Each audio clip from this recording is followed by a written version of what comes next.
good food, good life. This is Nestlé's tagline. However, some of your favorite products like Maggi, Kit Kat, iced tea, loved and relished by thousands, might not be safe for consumption. Well, we are not saying that. The company itself has admitted in an internal report. A report which was meant for internal use in the company was leaked to the media.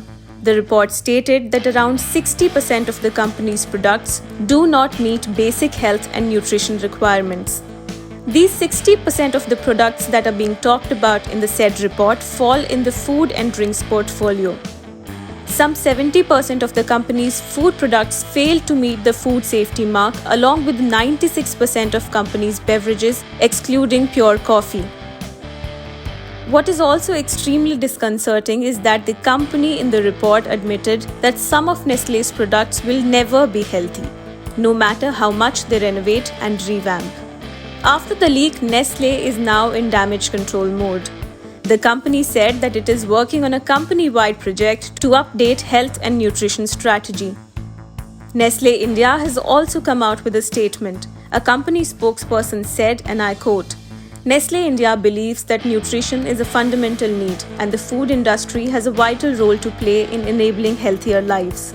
Driven by our purpose, we are constantly striving to increase the nutrient profile of our products as well as innovate with new and nutritious offerings." So does this mean that some of these products will be taken off shelves? We do not know the answer to that question right now. What we do know is that Nestlé does not only make food and beverages.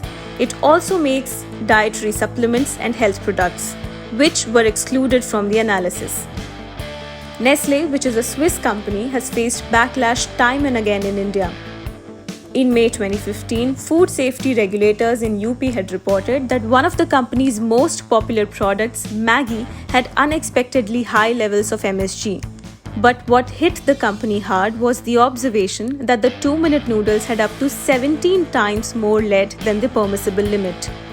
In the aftermath, Maggi was banned for sale by the government for an indefinite period on 6th of June 2015.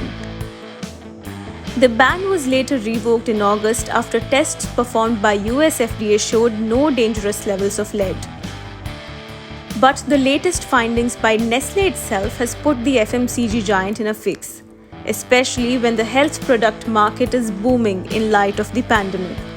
The big question for the consumers is Nestlé the only company compromising with consumer health? Or is the problem with packed delicacies bigger than what meets the eye? And will countries now act against the food giant?